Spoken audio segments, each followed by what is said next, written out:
Assalamualaikum warahmatullahi wabarakatuh. Seperti biasa saya akan membahas alur cerita dari Against the Sky Supreme ya guys. Sebelum ke pembahasan jangan lupa, like, comment and subscribe ya. Yuk tanpa basa-basi lagi kita langsung ke pembahasannya. Di episode sebelumnya, Niu Dingtian melihat pada Tan Yun dan yang lainnya dengan ekspresi agung. Sekarang Anda dapat berbicara sekarang, dan Anda dapat bertanya jika ada sesuatu yang tidak jelas, ucap Niu Dingtian. Tan Yun melipat tinjunya dan berkata, jika seseorang dengan sengaja menimbulkan masalah di dikam militer, apa yang harus saya lakukan? Dan juga, dikam militer jika seseorang ingin membunuh, apa yang harus saya lakukan, ucap Tan Yun.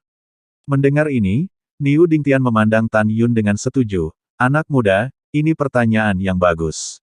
Bawahan komandan, jika seseorang dengan sengaja menimbulkan masalah, maka persetan. Jika seseorang ingin membunuhmu, bunuh saja. Setelah itu, kamu dapat menggunakan gambar ingatan tentang apa yang terjadi dan menunjukkannya kepada atasanmu, ucap Niu Dingtian. Setelah mendengar ini, Tan Yun sangat senang. Aku mengerti, ucap Tan Yun membungkuk. Iya, Niu Dingtian mengangguk, memandang semua orang dan berkata, katakan padaku, apakah kamu memiliki seorang jenderal yang ingin kamu ikuti? Jika ada, aku akan mengirim seseorang untuk mengirimmu ke sana. Jika tidak, aku akan mengaturnya sendiri, ucap Niu Dingtian. Pada saat ini, pemuda berpakaian rapi dengan jubah putih di samping Tan Yun membungkuk dan berkata, bawahan, Cutian, adalah orang dari Jenderal Besar Bai Feng, ucap Cutian. Mendengar ini, Niu Dingtian tercengang, kamu apa hubungannya dengan Jenderal Besar Bai Feng, ucap Niu Dingtian. Pemuda berjubah putih itu berkata, Paman Xiaoren melayani di rumah jenderal, setelah pamanku memintaku untuk bergabung dengan tentara, dia akan melayani sebagai bawahan agung Jenderal Bai Feng, ucap Cutian. Baiklah, aku mengerti, ucap Niu Dingtian. Ketika Niu Dingtian berbicara, mata pemuda berjubah putih itu melunak. Pada saat ini, Tan Yun mengepalkan tinjunya dan berkata, bawahan dan istri serta teman-temannya juga orang-orang dari Jenderal Besar Bai Feng, ucap Tan Yun. Hahaha. Begitu juga, ucap Niu Dingtian tertawa. Ya, Tan Yun, Sen Subing dan yang lainnya berkata dengan hormat. Pada saat ini, Cutian memandang Namong Yukin dan para wanita lainnya, menelan ludahnya, dan berkata pada dirinya sendiri, hehe, ternyata gadis-gadis kecil ini pergi ke kamp militer yang sama denganku. Yah, itu benar-benar hebat, ucap Cutian di dalam hatinya. Tan Yun melihat perubahan di mata Cutian, dan mencibir di dalam hatinya. Niu Dingtian memandang Tan Yun dan berkata dengan santai, apa hubungan antara kamu dan Jenderal Bai Feng, ucap Niu Dingtian. Tan Yun berkata dengan jujur, tidak masalah, bawahan hanya memiliki kakak laki-laki yang bergabung dengan tentara di bawah Jenderal Bai Feng, saudaraku, setelah membiarkan bawahan itu bergabung dengan tentara, aku akan menjadi bawahan Jenderal Besar Bai Feng, ucap Tan Yun. Oh, begitu, ucap Niu Dingtian. Pada saat ini, Cutian tertawa dalam hatinya dan berkata, saya pikir anak ini memiliki latar belakang, jadi dia tidak memiliki latar belakang, ucap Cutian di dalam hatinya. Setelah itu, Niu Dingtian berteriak keluar aula, kemarilah, ucap Niu Dingtian. Detik berikutnya, seorang prajurit bintang 6 berjalan ke aula dengan hormat. Niu Dingtian menghadap prajurit surgawi bintang 6 dan memerintahkan, kirim mereka ke sana, ucap Niu Dingtian. Bawahan patuh, ucap prajurit surgawi bintang 6, saat prajurit dewa surgawi melangkah keluar dari aula setelah menerima perintah, Tan Yun terkejut. Tetapi Tan Yunlah yang menemukan bahwa seorang pemuda tampan dan luar biasa sedang berjalan ke arahnya dan yang lainnya. Pemuda itu tidak lain adalah Zanzi, yang telah memasuki kelas 7 dan Dewa Suci. Zanzi baru saja mendapat berita, dan setelah rekrutan lain datang untuk melapor, dia bergegas. Sejak Zanzi tiba di kamp pesawat militer lebih dari 300 tahun yang lalu, dia telah mengamati dengan ketat para dewa yang bergabung dengan tentara. Dia ingat dengan jelas mata dan suaranya Tan Yun, dia ingin menggunakan informasi ini untuk menemukan pembunuhnya. Suamiku, kamu harus lebih berhati-hati, Sen Subing berkata melalui transmisi suara. Zanzi sangat mungkin untuk mengetahui bahwa kamu adalah pembunuh Zan Zuyun dan Zan Zutian berdasarkan suara dan matamu, ucap Subing. Tenang, aku tahu bagaimana melakukannya, ucap Tan Yun. Ketika Tan Yun membuat transmisi suara, dia mengendalikan pupilnya untuk berubah menjadi emas pucat dengan kecepatan ekstrim. Warnanya sangat terang, jika Anda tidak memeriksanya dengan cermat, Anda tidak dapat menemukannya sama sekali, dan ada cahaya keemasan samar di mata. Tunggu, ucap Zanzi memegang surat perintah penggeledahan dan berkata kepada prajurit sihir bersama Tan Yun. Setelah prajurit Dewa Surgawi itu membungkuk pada Zanzi, dia kembali menatap Tan Yun dan yang lainnya dan berkata, bersiaplah untuk diperiksa, ucap prajurit surgawi. Hehehe, saudara Zan, apakah kamu di sini lagi, ucap Niu Dingtian. Pada saat ini, Niu Dingtian berjalan keluar dengan tersenyum keluar dari aula. Ya, Zanzi menghela nafas dan berkata, meskipun kemungkinan menemukan si pembunuh kecil, itu masih harus diperiksa, kan, ucap Zanzi. Begitulah, Niu Dingtian bergema, pencuri itu sangat berani sehingga dia benar-benar membunuh Tuan Muda Sulung dan Tuan Muda kedua. Saudara Zan, saya masih memiliki urusan yang harus diselesaikan, jadi saya tidak akan menemani Anda, ucap Niu Dingtian. Zanzi membungkukkan tangannya, Jenderal Dewa Muda Niu, silakan sibuk dengan pekerjaanmu, ucap Zanzi. Setelah itu, Niu Dingtian berbalik dan berjalan ke aula sambil tersenyum, dan kemudian mengatur rekrutan lainnya. Zanzi datang ke depan kerumunan Tan Yun, dan tanpa ragu berkata, wanita itu mundur, pria itu maju selangkah dan berdiri, ucap Zanzi. Cutian, Tan Yun, Wuxin Sangshen, Guan Xuankong, Xuan Kui, Gu Chong, Tian Lao, dan Wei Kuan maju selangkah dengan hormat. Zanzi melirik Tan Yun dan 8 lainnya dan memerintahkan, angkat kepalamu untukku dan lihat aku, ucap Zanzi. Iya, Tan Yun dan 8 menjawab, mengangkat kepala mereka dan menatap Zanzi. Mata Zanzi menyapu 8 orang, dan akhirnya tertuju pada mata Tan Yun. Hah, Zanzi mengerutkan kening dan berpikir dalam hati, mata putra ini sangat mirip dengan mata yang membunuh Tuan Muda tertua di pintu keluar Fierce Abyss lebih dari 400 tahun yang lalu. Satu-satunya perbedaan adalah bahwa, pupil si pembunuh normal, tetapi pupil orang ini bersinar dengan cahaya keemasan redup, anak ini sangat mencurigakan, ucap Zanzi. Tan Yun menatap Zanzi, dan dia gelisah. Dia berpikir bahwa dia dapat mengatasi pemeriksaan Zanzi. Yang dia takutkan adalah bahwa Zanzi akan mencari jiwa Shen Subing dan yang lainnya. Begitu dia mencari jiwa istrinya, pembunuhannya terhadap Zhan Zuyun pasti akan terungkap, dan konsekuensinya akan menjadi bencana. Tan Yun berkata pelan kepada Jinglu di Menara Lingqiao, Xiaolu, jika hal-hal terungkap selanjutnya, kamu harus membunuh Zanzi secepat mungkin, dan kemudian mengemudikan Shenzhou dan ayo lari, ucap Tan Yun. Di dalam Menara Lingqiao, Jinglu berkata dengan nada suara bermartabat, Kak, aku ingat, ucap Jinglu. Pada saat ini, Zanzi memasang cincin ilahi di antara jari-jarinya, dan jubah hitam muncul di tangannya dan melemparkannya ke Tan Yun, dan memerintahkan, pakai jubah hitam, tutupi fitur wajahmu, dan tunjukkan matamu saja, ucap Zanzi. Iya, ketika Tan Yun berbicara, suaranya 90% mirip dengan yang sebelumnya, dan 10% sisanya berbeda adalah suaranya sedikit serak. Alasan mengapa suara Tan Yun tidak berubah sepenuhnya adalah karena ada Cutian di sisinya. Jika suaranya menjadi sangat berbeda dari sebelumnya, setelah diekspos oleh Cutian, maka tidak akan ada perak 300 tael di sini. Harus dikatakan bahwa karya Tan Yun dapat dikatakan komprehensif, cukup hati-hati, dan penuh perhatian. Mendengar, ya Tan Yun, Zanzi mengangkat alisnya lagi, dan diam-diam berkata, suara anak ini agak mirip dengan si pembunuh, ucap Zanzi.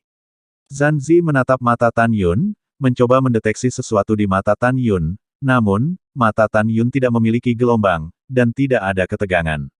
Setelah Tan Yun mengenakan jubah hitam, dia menutupi wajahnya, hanya memperlihatkan sepasang mata.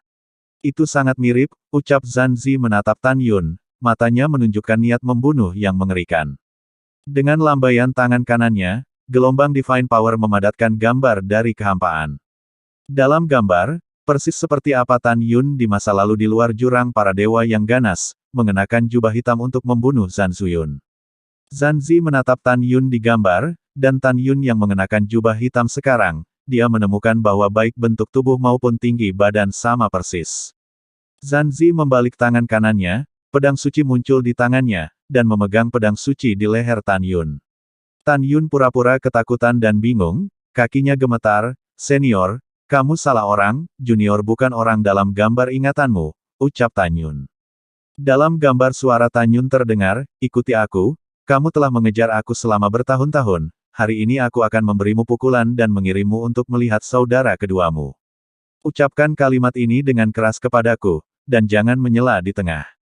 Tan Yun tahu bahwa kalimat ini persis seperti yang dia katakan ketika dia membunuh Zhan Zuyun dengan satu pukulan. Pada saat ini, Tan Yun menarik napas dalam-dalam dan mengulangi kalimat ini dengan keras, "Nak, aku adalah pembunuhnya," ucap Tan Yun. Zhan Zi berteriak dengan marah, "Meskipun mata dan suaramu sedikit berbeda dari sebelumnya, aku yakin pembunuhnya adalah kamu," ucap Zhan Zi.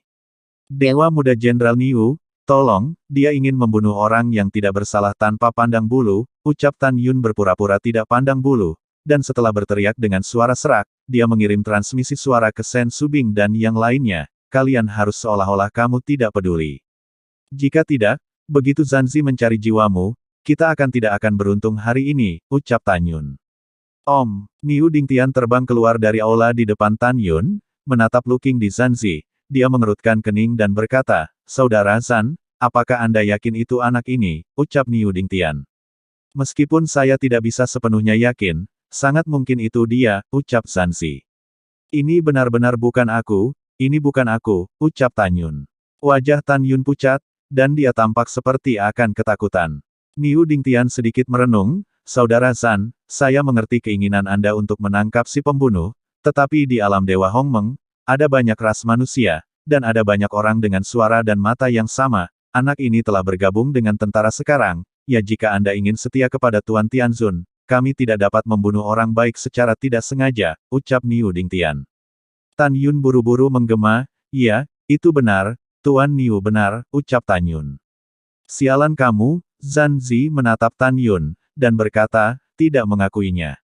"Haha, kamu tidak mengakui bahwa kamu pikir tidak ada cara bagi Zhan untuk membawamu, Senior Soul Searching Divine Beast, tolong keluar," ucap Zhan Zi. Saat kata-kata Zhan Zi jatuh, seberkas cahaya hitam legam melesat keluar dari tas Divine Beast di pinggangnya, berubah menjadi Divine Beast pencari jiwa dengan tinggi sekitar 2 kaki dan tubuh hitam. Binatang mitos pencari jiwa itu terlihat seperti babi, dan memiliki kemampuan supernatural untuk mencari jiwa berbagai dewa. Dan binatang suci pencari jiwa ini masih merupakan binatang suci agung kelas 9, kekuatannya sangat kuat sehingga bisa membunuh Tan Yun hanya dengan satu nafas. Binatang dewa pencari jiwa ini adalah binatang dewa Zanfu. Zhan Peng menjaga binatang suci ini di sisi Zhan Zi, pertama untuk melindunginya, dan kedua untuk membiarkannya mengendalikan tersangka. Mengaum. Setelah binatang suci pencari jiwa mengeluarkan raungan yang dalam, dia menatap Tan Yun dan berkata, "Lihat mata binatang suci ini," ucap Zhan Zi. "Ya, ya," ucap Tan Yun. Melihat mata raksasa dari pencari jiwa itu, Tan Yun bahagia di hatinya. "Saya memiliki mata ilahi Hongmeng, dan saya tidak takut dengan teknik mata lainnya, tidak ada seorang pun atau binatang buas yang bisa mengendalikan saya," ucap Tan Yun di dalam hatinya. Kemudian, ketika mata raksasa dari binatang pencari jiwa itu menjadi dalam dan gelap, ekspresi Tan Yun segera menjadi kusam. "Pencarian jiwa senior Divine Beast, kamu bisa bertanya padanya," ucap Zhan Zi. "Iya," binatang dewa pencari jiwa bertanya, "apakah kamu pergi ke Fierce Abyss of the Gods lebih dari 400 tahun yang lalu? Apakah kamu membunuh Zhan Zutian dan Zhan Zuyun?" ucap binatang pencari dewa. Tan Yun tampak kusam, "Aku belum pernah ke sana. Zhan Zutian dan Zhan Zuyun, aku tidak membunuh mereka," ucap Tan Yun. Begitu kata-kata ini keluar, mata Zhan Zi penuh dengan kesepian. The Soul Searching Divine Beast menoleh untuk melihat Zhan Zi dan menggelengkan kepalanya. Dia bukan pembunuhnya, tetapi suara dan matanya agak mirip dengan si pembunuh, ucap binatang pencari jiwa. Setelah itu, binatang suci pencari jiwa melepaskan kendalinya atas Tan Yun, berubah menjadi seberkas cahaya, dan menelannya ke dalam tas binatang suci di pinggang Zhan Zi. Niu Dingtian menepuk bahu Zhan Zi dan menghiburnya, "Saudara Zhan, jangan berkecil hati, Skynet sangat ceroboh dan tidak bocor, cepat atau lambat, si pembunuh akan ditangkap," ucap Niu Dingtian. "Baiklah," setelah Zhan Zi mengangguk, dalam satu pikiran, 1000 keping giok ilahi berkualitas tinggi terbang keluar dari cincin ilahi, tergantung di depan Tan Yun, dan berkata dengan meminta maaf, "Maaf, giok ilahi ini hanya untuk menebusnya, terimalah," ucap Zhan Zi. "Terima kasih, Senior Zhan," ucap Tan Yun memandang Senyu, matanya berbinar, dan sepertinya dia telah melupakan rasa sakitnya, jadi dia memasukkan Senyu ke dalam cincin abadi. "Sebenarnya, Hati Tan Yun sangat sengit, Zanzi, pedangmu hari ini, besok aku akan membayarnya kembali 1000 kali, ucap Tan Yun di dalam hatinya. Pada saat ini, Niu Dingtian memandang tentara surgawi yang memimpin Tan Yun dan yang lainnya dan berkata, bahwa mereka pergi, ucap Niu Dingtian. Para bawahan patuh. Kemudian, prajurit surgawi mengeluarkan Senzu dan membawa Tan Yun dan yang lainnya menuju pusat kota ilahi Hongmeng. Dalam perjalanan, Tan Yun dan yang lainnya lega, untungnya, mereka aman dari bahaya. Tan Yun menghadap prajurit surgawi, mengepalkan tinjunya dan bertanya, permisi, kemana kita akan pergi, ucap Tan Yun. Prajurit surgawi berkata, pergi ke aula waktu dan ruang Hongmeng terlebih dahulu, dan kemudian mengirim Anda ke medan perang luar, barak Tuan Bai Cheng, ucap prajurit surgawi. 2 jam kemudian, prajurit ilahi mengendarai perahu ilahi dan mendarat di luar aula ruang waktu Hongmeng. Setelah itu, Tan Yun dan yang lainnya mengikuti para prajurit surgawi dan memasuki aula ruang waktu Hongmeng yang agak megah. Ruang interior aula ruang waktu Hongmeng berdiameter 100 mil, dan ada formasi teleportasi yang dipasang di aula. Melihat susunan teleportasi ini, Tan Yun merasa sangat familiar, karena formasi teleportasi ini semuanya diatur ketika dia adalah makhluk tertinggi Hongmeng di masa lalu. Yang terbesar dari mereka adalah susunan teleportasi yang mengarah ke dunia luar. Yang lainnya adalah formasi teleportasi yang mengarah ke alam dewa Hongmeng dan kota-kota penting. Prajurit surgawi menunjuk ke formasi teleportasi terbesar dan berkata, ikuti aku, ucap prajurit surgawi. Prajurit surgawi membawa Tan Yun dan yang lainnya ke formasi teleportasi dan menjelaskan, di kota ilahi Hongmeng, formasi teleportasi ini adalah satu-satunya yang mengarah ke dunia luar. Arai teleportasi ini adalah teleportasi satu arah, dan itu akan mengirim Anda ke dunia luar yang jauh. Dunia luar bukanlah alam semesta ekstrateritorial, tetapi alam dewa Hongmeng kami, perbatasan ujung utara, di mana kita hidup dengan iblis luar angkasa, perbatasan alam semesta ekstrateritorial. Tujuan perjalanan Anda adalah untuk melindungi perbatasan alam dewa Hongmeng kami dengan pasukan raja dewa lainnya di bawah kepemimpinan Komandan Agung Bai Cheng. Tentu saja, jika perlu, Komandan Agungmu juga akan membawamu ke perbatasan alam dewa Kaos dan alam dewa Shiyuan, bersama dengan 2 pasukan besar dewa, untuk bertahan melawan invasi pasukan iblis, ucap prajurit surgawi. Setelah itu, senjata ajaib mengilhami formasi teleportasi, dan Tan Yun dan yang lainnya menghilang begitu saja. Tan Yun tahu bahwa dia harus berteleportasi selama sebulan penuh di terowongan ruang waktu sebelum mencapai dunia luar. Dengan basis kultivasinya saat ini, jika dia ingin terbang kembali ke kota ilahi Hongmeng dari luar dunia, maka itu akan memakan waktu setidaknya 500 tahun. Karena jaraknya sangat jauh, waktu berlalu seperti anak panah. Sebulan kemudian, Tan Yun dan yang lainnya menghilang. Ketika mereka membuka mata, mereka menemukan diri mereka dan orang lain di aula teleportasi kuno. Ini di luar dunia, ikutlah denganku, prajurit surgawi itu berkata. Lanjutnya, kita harus terbang selama setahun sebelum kita dapat mencapai barak Tuan Bai Cheng, ucap prajurit surgawi. Kemudian, saat semua orang mengikuti prajurit surgawi itu dan melangkah keluar dari aula teleportasi, kecuali Tan Yun, Tuo Bai Yingying, Zenji, Su Bing, dan Wuxin Sangshen, semua orang, melihat pemandangan di depan mereka, mau tidak mau terpana. Karena yang menarik perhatian semua orang adalah dunia yang berbeda. Langit di sini semerah api. Bumi di sini memancarkan kilau seperti magma. Tan Yun tahu bahwa bintik-bintik berwarna magma di tanah ini adalah darah iblis luar angkasa. Darah iblis seperti magma, akan meresap ke permukaan setelah mengering, itulah yang menyebabkan adegan ini.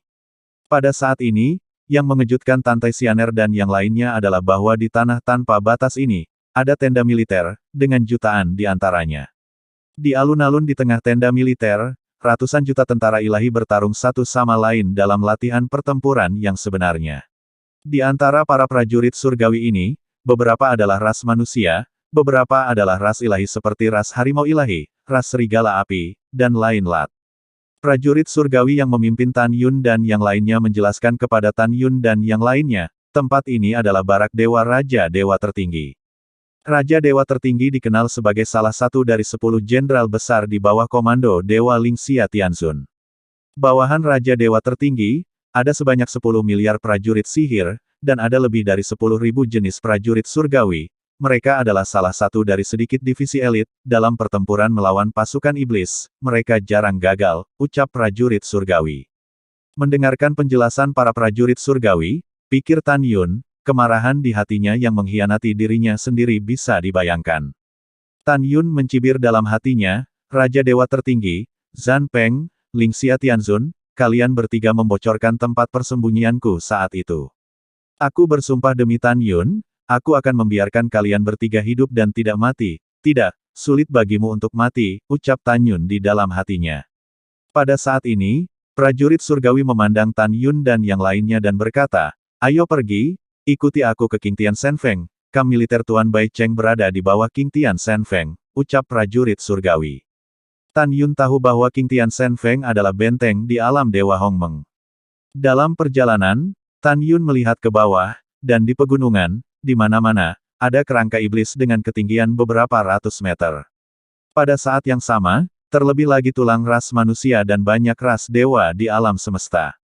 Hampir semua tulang dimutilasi. Melihat tumpukan tulang di bawah, tidak sulit bagi Tan Yun untuk membayangkan sejauh mana para dewa di alam dan iblis di luar alam bertarung dalam reinkarnasinya sendiri. Ini sangat tragis. Prajurit surgawi mengendarai Senzu, membawa Tan Yun dan yang lainnya saat terbang, dan menjelaskan, medan perang di luar wilayah sangat luas dan dibagi menjadi 3 medan perang utama. Medan perang luar, ujung timur perbatasan kita alam Dewa Hongmeng, berjalan melalui perbatasan alam Dewa Kaos, dan akhirnya mengarah ke ujung barat perbatasan alam Dewa Siyuan, secara kolektif disebut sebagai medan perang luar. Medan luar Hongmeng mengacu pada Hongmeng kami, seluruh perbatasan alam dewa. Penghalang perbatasan alam Dewa Hongmeng adalah penghalang penting untuk memblokir pasukan iblis di luar domain, karena alam semesta dalam domain kami telah melewati bertahun-tahun yang tak terhitung jumlahnya, sekarang penghalang perbatasan alam Dewa Hongmeng telah muncul 100 celah kosong penuh. Dan barak dari ratusan komandan besar adalah tempat di mana ada ratusan celah penghalang, 100 celah penghalang ini disebut benteng, dan itu adalah tempat yang harus kita tuju. Begitu benteng penghalang ditemukan, dihancurkan oleh pasukan iblis, dan pasukan iblis akan langsung masuk dan memasuki alam Dewa Hongmeng, dengan konsekuensi yang tak terbayangkan. Oleh karena itu, apakah Komandan Agung Anda, Raja Bai Cheng, atau Panglima Besar lainnya, semuanya membuat sumpah darah untuk bersumpah sampai mati mempertahankan benteng penghalang. Pada saat yang sama, alasan mengapa pasukan iblis belum menembus salah satu benteng selama ribuan tahun adalah karena terowongan supertemporal Hongmeng dibuka di antara ratusan benteng sebelum jatuhnya makhluk tertinggi datang untuk mendukung, ucap prajurit surgawi. Dalam 1 tahun dan 1 bulan ke depan, pasukan ilahi akan diberikan kepada Tan Yun dan yang lainnya, orang-orang merinci situasi medan perang ekstrateritorial. Pada saat ini, prajurit surgawi mengendarai perahu ilahi dan ditangguhkan di depan kota yang megah. Kota ini disebut Kota Militer King Tian. Kota ini dibangun di sekitar puncak ilahi King Tian dan menempati area seluas 8 triliun abadi. Di King Tian Shenfeng adalah celah pesona yang mengarah ke alam Dewa Hongmeng. Kota ini juga merupakan sumber kehidupan kota tentara King Tian, tempat Bai Cheng, komandan besar Raja Dewa tinggal. Prajurit surgawi itu membawa Tan Yun dan yang lainnya ke gerbang kota tentara King Tian, dan setelah menunjukkan tanda itu kepada para prajurit yang menjaga gerbang kota, dia membawa Tan Yun dan yang lainnya ke dalam kota dan langsung menuju ke Jenderal Besar Bai Feng kamp militer. Dalam perjalanan, Tan Yun dan yang lainnya mengetahui bahwa selain Komandan Agung Raja Dewa Bai Cheng, ada 3 komandan lainnya di kota tentara King Tian. Setiap komandan bertanggung jawab atas 10 wakil komandan, 100 jenderal besar, 1000 jenderal, 10.000 wakil jenderal, 100.000 jenderal muda, dan puluhan miliar prajurit surgawi. Dengan kata lain, di kota raksasa, ada 1 jenderal besar komandan, 3 komandan, 30 wakil komandan, 300 jenderal besar, 3.000 jenderal besar, 30.000 wakil jenderal, 300.000 jenderal muda, dan pasukan 30 miliar tentara surgawi. Pada saat yang sama, Tan Yun mengetahui dari pengenalan para dewa bahwa Jenderal Besar Bai Feng sebenarnya adalah putra ke-6 dari Komandan Besar Raja Besar Bai Cheng. Meskipun statusnya terhormat, dikatakan bahwa dia tidak mendapatkan gelar Komandan Raja Dewa Bai Cheng sangat dihormati, dan 5 bersaudara lainnya dari Jenderal Besar Bai Feng juga mempermalukannya di mana-mana. Dalam penjelasan berbisik dari prajurit surgawi, Tan Yun dan yang lainnya melewati jalan-jalan yang dijaga ketat dan datang ke Bai Feng Kamp Militer Jenderal Besar. Kamp militer ini dibangun di atas gunung, yang cukup megah. Setelah memasuki kamp militer, Tan Yun mengerutkan kening, dan menemukan bahwa wajah para dewa di sini semuanya mati, dan para dewa lesu bersama, dan ada diskusi. Itu diteruskan ke telinga Tan Yun. Oh, sudah berakhir, dalam waktu sebulan, pertempuran para dewa seluruh pasukan, Jenderal Besar kita Bai Feng akan kalah lagi. Iya, sudah 3000 tahun sejak saya datang ke barak, setiap 100 tahun, seluruh pasukan memiliki kompetisi besar kami memiliki angin besar. Jenderal Bai Feng ada di bawah. Kali ini, diperkirakan yang terakhir lagi. Sayangnya, jika saya ingin mengatakan, kita semua tidak berguna dan tidak bisa memenangkan kemuliaan bagi Jenderal Besar Bai Feng. Selain kita, ada juga Jenderal Utama, Wakil Jenderal, dan Jenderal, dalam setiap 100 tahun pertempuran seluruh tentara untuk hegemoni, mereka tidak pernah memenangkan peringkat yang bagus.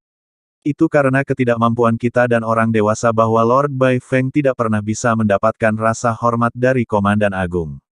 Iya, saya juga mendengar bahwa Komandan Agung sudah sangat tua dan ingin memilih komandan yang lebih muda di antara 6 putra. Jika kita kalah lagi kali ini, diperkirakan Jenderal Besar kita Bai Feng akan benar-benar ditinggalkan oleh Komandan Agung. Mendengarkan bisikan para dewa, Tan Yun berpikir dalam hati, apa pertempuran para dewa, ucap Tan Yun bingung, dan Tan Yun mengikuti prajurit surgawi dan memasuki aula dengan ketinggian puluhan ribu kaki, yaitu aula seni militer. Prajurit surgawi itu menghadap seorang lelaki tua yang duduk di aula lapis baja dan berkata dengan hormat, Steward Fang, ini adalah rekrutan, saya membawanya kepada Anda, ucap prajurit surgawi. Pria tua berpakaian sederhana itu mengangguk dan berkata, yah, ini kerja keras, ucap pria tua itu. Ini adalah tugas kantor yang rendah hati, bukan kerja keras. Prajurit surgawi membungkuk dan berkata, jika Fang bertanggung jawab dan tidak memiliki perintah lain, sekarang saatnya pos yang rendahan berangkat dan kembali ke kota ilahi Hongmeng, ucap prajurit surgawi. Oke, berjalan perlahan, ucap lelaki tua itu. Setelah prajurit surgawi itu pergi, lelaki tua itu memandang Tan Yun dan yang lainnya, dan berkata dengan ekspresi serius, orang tua ini adalah Fang Yuanshan, manajer akademi militer. Bertanggung jawab untuk semua hal lain-lain seperti distribusi pil obat, seragam pertempuran, latihan, dan lain-lain untuk Anda. Ada beberapa hal yang ingin saya katakan selanjutnya. Pertama, karena 100 juta tentara di bawah komando Jenderal Besar Bai Feng, kami selalu berada di peringkat terbawah dalam pertempuran para dewa perang. Oleh karena itu, dana militer yang didistribusikan kepada Jenderal Besar Bai Feng telah dibatasi.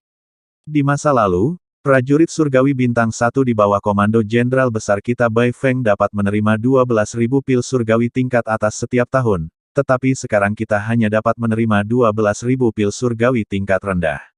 Sebelum Anda dipromosikan menjadi prajurit Dewa Bintang 6, dalam keadaan normal, Anda tidak perlu berpartisipasi dalam perang. Anda hanya perlu mundur dan berlatih dengan tenang, meningkatkan kekuatan Anda sesegera mungkin, dan dipromosikan menjadi Dewa Surgawi kelas 6, kesempatan untuk menghormati leluhurmu. Tentu saja, setiap kali Anda maju ke 1 bintang, sumber daya kultivasi Anda dalam semua aspek akan sangat meningkat. Menurut peraturan militer, Dewa Bintang 1 Anda dapat hanya memasuki menara Dewa Bintang 1, di dalam menara, 30 tahun dalam 1 hari di dunia luar. Setelah Anda dipromosikan menjadi Dewa Bintang 2, Anda dapat memasuki menara Dewa Bintang 2, dan 1 hari di dunia luar dapat digunakan selama 50 tahun. Setelah Anda dipromosikan menjadi Dewa Bintang 3, Anda dapat memasuki menara Dewa Bintang 3, 1 hari, dalam waktu 80 tahun, menara Bintang 4, 1 hari di luar, 100 tahun di dalam, menara Bintang 5, 1 hari di luar, 120 tahun, menara Bintang 6, 1 hari di dunia luar adalah 150 tahun, menara dari Dewa Bintang 7, 1 hari di dunia luar adalah 180 tahun, menara Dewa Bintang 8, 1 hari di dunia luar, bagian dalamnya mencapai 200 tahun, adapun menara Bintang 9, 1 hari di dunia luar berarti 230 tahun di dalamnya, ucap Fan Yuanshan. Mendengar ini, semua orang bersama Tan Yun cukup bersemangat. Tan Yun tahu bahwa menara Ling Xiao miliknya adalah 1 hari di dunia luar dan 100 tahun di dalamnya. Saya harus meningkatkan kekuatan saya sesegera mungkin dan memasuki Dewa Bintang 5. Pada saat itu, saya akan dapat memasuki menara Dewa Bintang 6, ucap Tan Yun di dalam hatinya. Lalu setelah itu, bagaimanakah kelanjutan ceritanya? Next di episode berikutnya ya. Wassalamualaikum warahmatullahi wabarakatuh.